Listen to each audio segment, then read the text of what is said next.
ہم کریں گے ہر مظلوم کی حمایت۔ بسمillahirrahmanirrahim، السلام علیکم، میں ہوں حرین فاطمہ اور آپ دیکھ رہے ہیں حمایتی نیوز HD چینل۔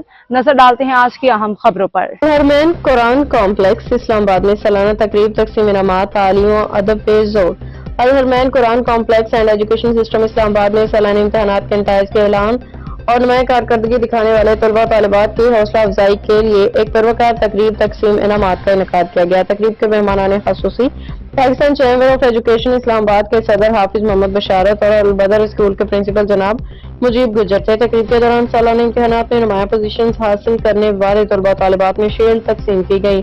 انعام پانے والوں میں منال عمران، سیدہ حجاب محسن، ارم آصف، ایان احمد، محاذ فیض سمیت دیگر ہونہار طلباء طالبات شامل تھے۔ اس موقع پہ ایک اہم بات، الحرمین قرآن کمپلیکس ایجوکیشن سسٹم سے حفظ قرآن کی تکمیل کرنے والے 10 طلباء طالبات کی خصوصی تکریم تھی۔ ان خوش نصیب حفاظ کرام میں حافظ عثمان خالد، حافظ مبین اکرم، حافظ چودھری عبداللہ، حافظ محمد بلال ساجد، حافظ حمزہ جان، حافظ عبداللہ عباسی، محمد حذیفہ، حافظ محمد عبداللہ کامران، حافظ دعا عمر اور تکریم فاطمہ شامل ہیں۔ اب تک کے لیے اتنا ہی۔ مزید خبروں اور اپڈیٹس کے لیے دیکھتے رہیں حمایتی نیوز HD چینل۔